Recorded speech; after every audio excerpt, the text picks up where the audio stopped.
قصيدة بعنوان لو عاوزة تتجوزي، من تأليف أشرف كوينس، من ديوان القادم إن شاء الله أكتوبر معجزة القرن.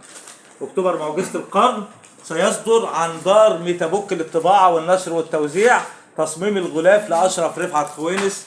وطبعا القصيدة بتقول: لو عاوزة تتجوزي اتجوزي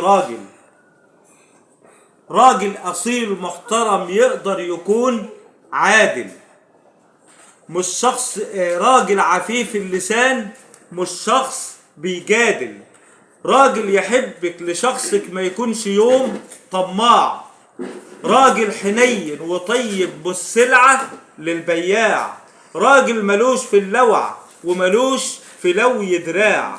أنا راح أقول لك نصيحة مني يا بنت الناس: لا الشبكة هي الفرح ولا شقة فيها أساس، الفرحة إنك تختاري راجل حداه إحساس. الشبكة بعد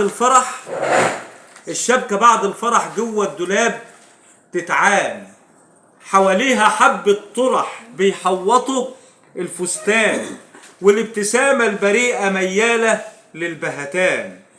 لما ينسك عليكم الباب كل شيء هيبان، لو كان راجل أصيل هتلاقي منه حنان، ويبقى ظهرك وسندك ويحوطك بأمان. ما يهمكيش مهنته مهما ممكن في لحظة تبور، المهنة ملهاش أثر لما تطفوا النور، لو كان عامل غلبان أو حتى كان دكتور. لو كان راجل محترم هيعيشك في سرور، اختاري اللي يحبك هو اللي هيهنيك، يشتاق تملي لقربك ويخاف تملي عليك، ولا عمر راح يغضبك وفي حضنه هيدفيك، يدعي في ساعة صلاة ربنا يخليك.